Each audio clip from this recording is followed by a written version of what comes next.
Live. Hey, Facebook world. John Lavinia here. I wanted to just shoot a quick video. I'm out communing with nature.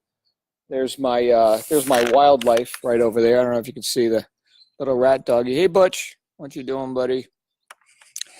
This is it. This is my communing with nature moment.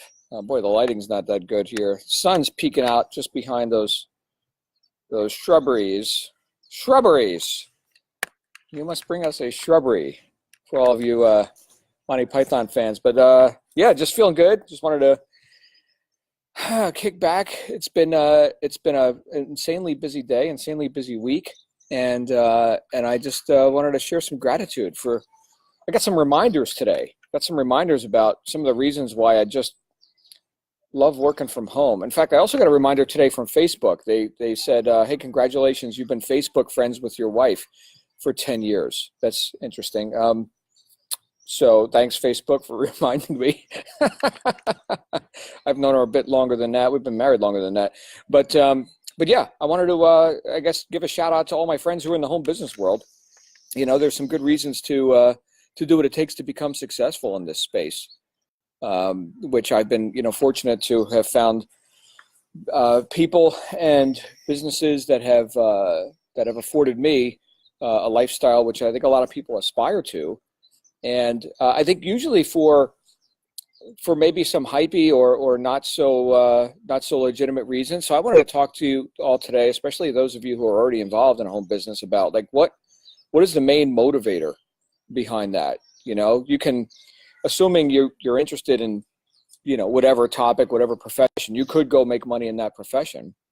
But why do so many people choose the home business space? I can tell you something that just happened to me today. I was invited to come to my daughter's school. Hey, John. Hey, guys. Richard, good to see you.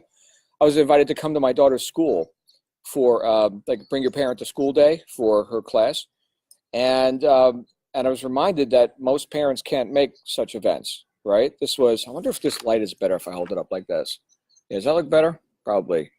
I need to have glamour shots here on Facebook. I see a lot of people look very glamorous. I don't look so glamorous. I guess I'm getting up there in the years, but yeah, I was there, and maybe six parents in her whole class were there, and I was thinking, man, what if I was working a job right now? I wouldn't be able to do this. Certainly I had other things I could have been doing. Right, I'm a busy guy. There's lots going on, but yeah, I was able to be there with her, and it was so important to her too. That's the thing. It's like, well, there's lots of things that kids want. I know, especially with my daughter, I want this, I want that. But this is something that she communicated to me. This is important to her, and I'm like, all right, well, I'm gonna be there then. There will still be business to be conducted and opportunities to be had. 5 hours from now. So I'm gonna go and I'm gonna have this experience with my daughter, and I was able to. It was just cool, and I was thinking about all the people, myself included, years ago, decades ago at this point, that have to answer to a boss. That was the main motivator for me.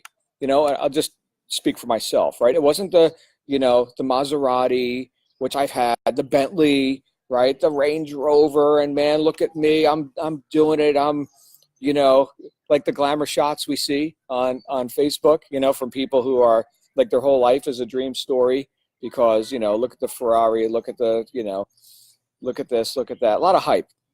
And there's nothing wrong with Ferraris and Maseratis and everything else. They're nice.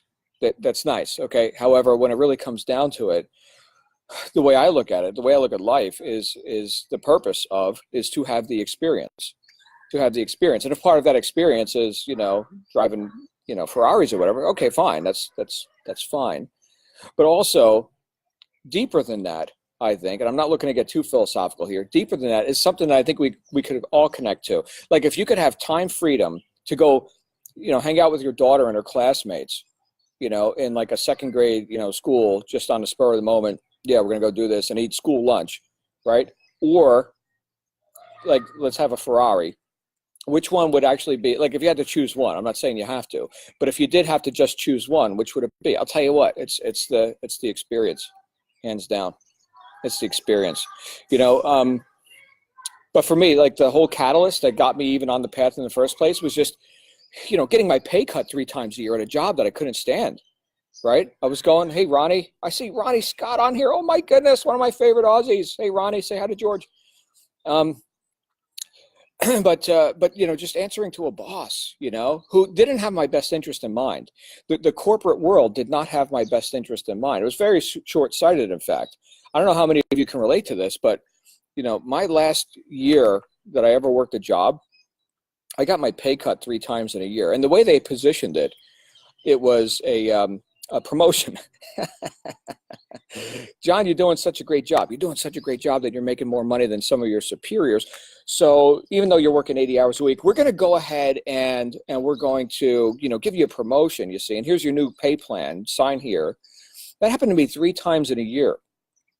I just wanted to make $20,000 a month. I don't know that that's a big deal, but to me, it would have been a big deal because I was making about half of that, working about 80 hours a week, right? Living on $100,000 a year. Like, how do people do that? And, we were doing it. We were making ends meet.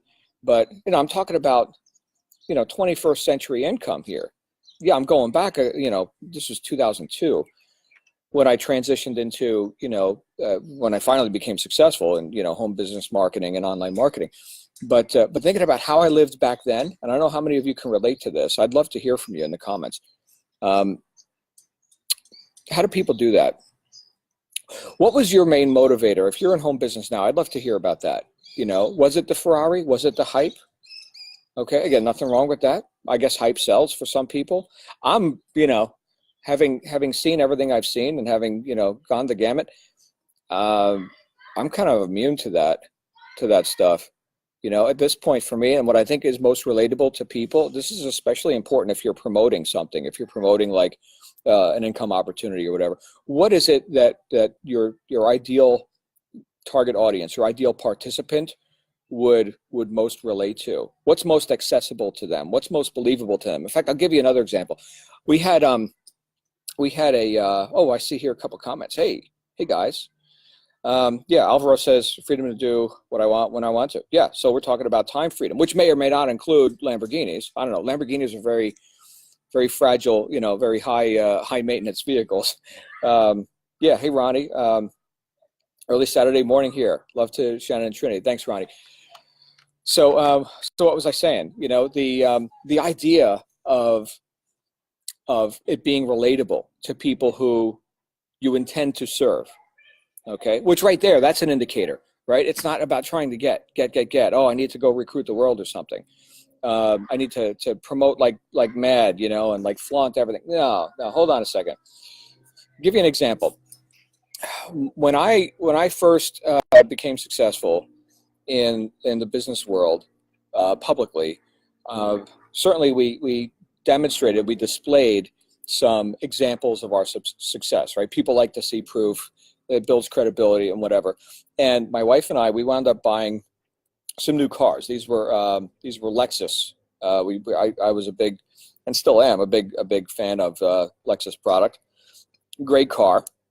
Certainly a bit criticized from time to time for being boring, or hey, only 80-year-olds buy Lexus and whatever.